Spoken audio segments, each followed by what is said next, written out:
and farmers were producing plenty of food, but no one could afford to buy it. So farmers started going out of business. Under the Farm Bill, Uncle Sam paid farmers not to grow so many crops. By keeping supply down, the bill kept prices steady for the farmers. But after World War II, things began to change. New farming chemicals led to bigger harvests, and new petroleum-fueled machines were created to keep up with the surge.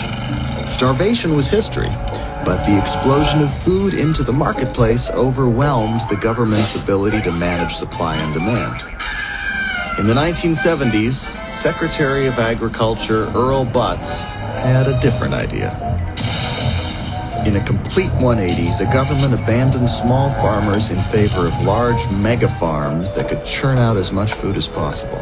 All we had to do was find someone to eat this avalanche of cheap, low-quality food.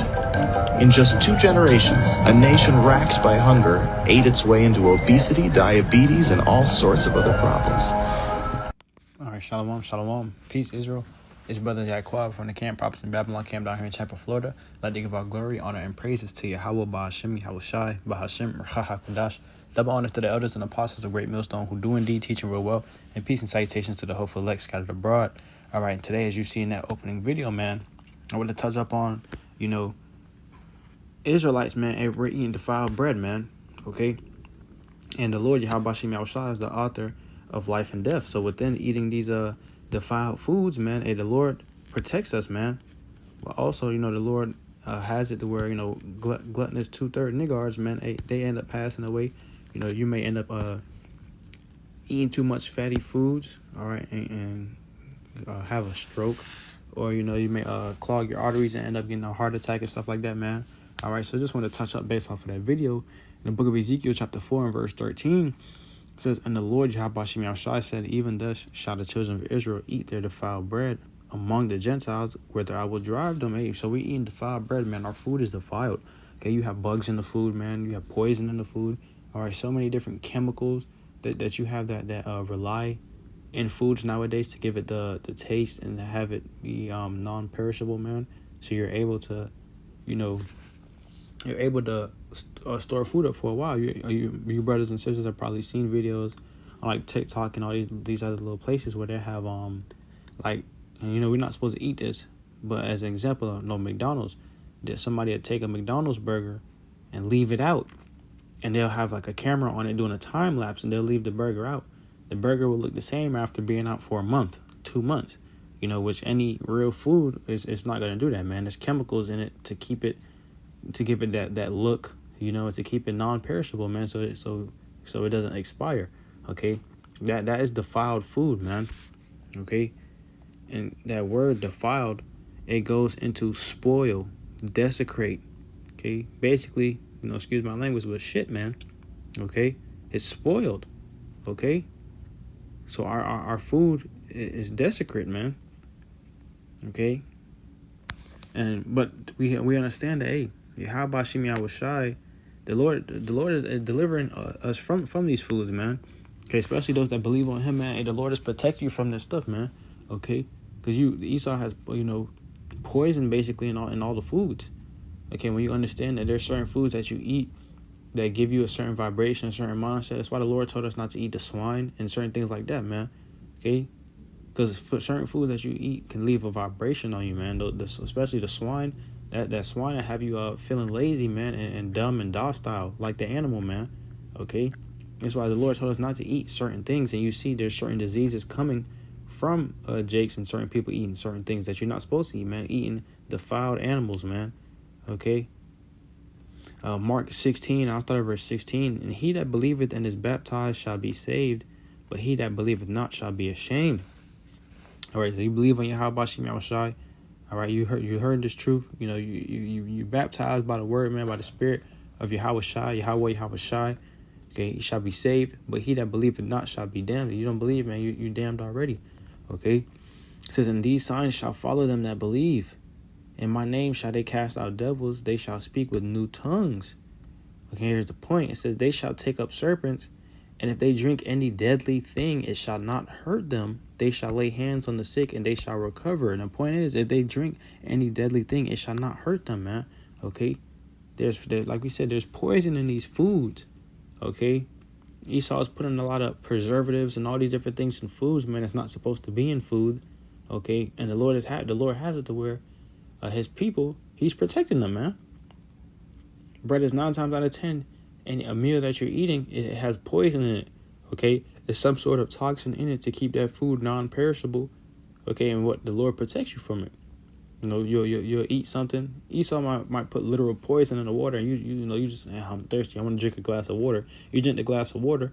Esau's like, damn, why is nothing happening to him? We literally put poison in the water, but the Lord is protecting you from that, man. Okay, Yahweh Shem Yahushua is the one protecting us from this thing, man. And we have to do this because we have to do videos on this because you have all these big food companies. You know, let me grab that right quick.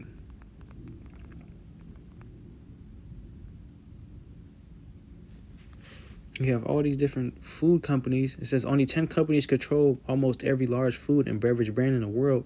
And these companies are Nestle, Pepsi Company, Coca-Cola, Unilever, Danone, General Mills, Kellogg's, Mars, Associated British Foods, and Mondelez.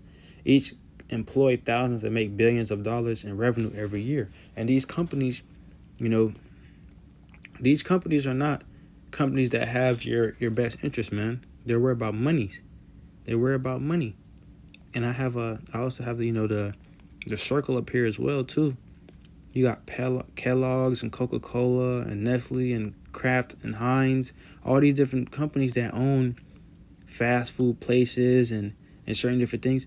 Pepsi owns Cheetos and Lay's, you know, Fritos, Quakers, Captain Crunch, all these different types of things, man. It's so many different brands of these. It's so many different companies. Like, it's so many different companies that own different brands of foods that you have no idea that they own, man. And in the back, you know, they're not gonna have the healthiest option for you, man. They're not gonna tell you they have the healthiest option for you. That's not their goal. Their goal is to make money. And if they have to put poison in the food to get you to buy something or add additives to make the food more addicting, they're gonna do that, man. Okay. And I want to grab this in the book of Deuteronomy, chapter 32 and verse 39. It says, "See now that I, even I, am He. There is no God with me. I kill and I make alive. I wound and I heal. Neither is there any that can deliver out of my hand." You have to understand that Yahweh Shem Yahushua is the author of life and death, man. We drink poison and eat poison every day, brothers. But the Lord protects us. Okay? The Lord protects us. He says, "I wound and I heal." Okay? The Lord, He heals our wounds, man. Okay, we can be eating poison and be drinking something that Esau literally put in your food to intend to kill you, but the Lord will have an angel protect you, your guardian angel protect you. The Lord will say, no, it's not your time. So you'll be eating and drinking poison, but nothing is happening to you. That's why Esau is always so astonished, because he's like, we're poisoning their food, we're poisoning their water, we're poisoning their air, and they're still alive. They're not dying. How? Yahweh Shem Yahushua is how, man. Okay? Beware of these foods, man. Okay, and be careful of what you eat. You know, brothers like talk about that. Start going to places like Sprouts, you know, whole food places, man. Stay away from Publix and all these different places, and you know, all these different types of places that have, you know, preservative in their foods, man. We had this beautiful brother Abar, you know, I believe he said he walked into Walmart and there's an app that you use. You know, you can scan each food item to see what's in the food and what's bad for you. The brother said he damn near walked out the store. You know, everything in there was bad, man. All right. You know, so even the things that they tell you are healthy for you, man, the healthy options, man, these devils are still poisoning the food. You got to understand, we go to our enemies for the want of all things. You know, and I can grab that.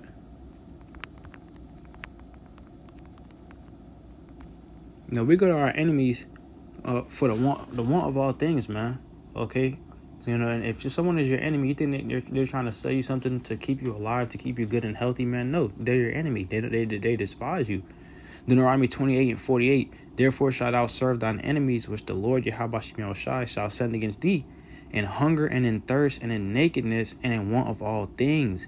And he shall put a yoke of iron upon thy neck until he have destroyed thee." So this the devil. Our enemies are gonna have a yoke of iron upon our neck until he destroyed us. And the Lord said we're serving our enemies, which the Lord is gonna sent against us in hunger and in thirst and in nakedness and in want of all things. Everything we want, even a bottle of water, man. Water's supposed to be free.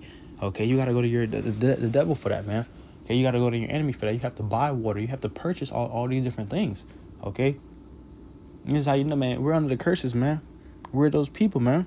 We're the true chosen people of the Lord, so-called Blacks, Hispanics, Native American Indians, man. Okay, because the scriptures don't lie, and you see that we're in hell, and you see the things that we go through. All right, so brothers and sisters, be careful of what you eat, and check the ingredients, man. Okay, look up certain words. I also found out as well yesterday that Tropicana has pesticides in it, man. Okay, and that's like, it's just regular orange juice. Jacob be like, oh, I just want some orange juice, but you drinking, it has a high level amount of pesticide in orange juice, man. Another so-called preservative that they add in there to keep it healthy and fresh and give it its taste.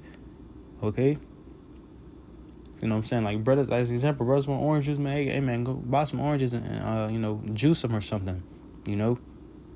Try your best to stop buying these products out of these stores, man, because a lot of these products, they have a lot of preservatives and high fruit corn syrup. I believe high fructose corn syrup in them and stuff, man. So a lot of things that's bad for you.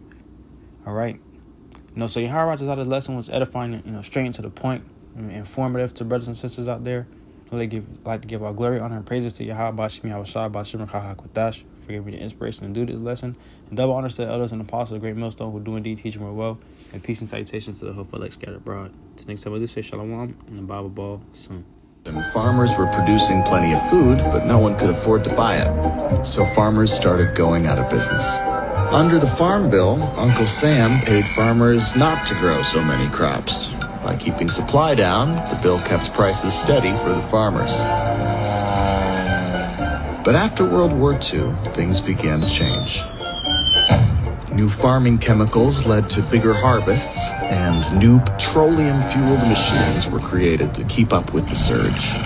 Starvation was history, but the explosion of food into the marketplace overwhelmed the government's ability to manage supply and demand. In the 1970s, Secretary of Agriculture Earl Butz had a different idea.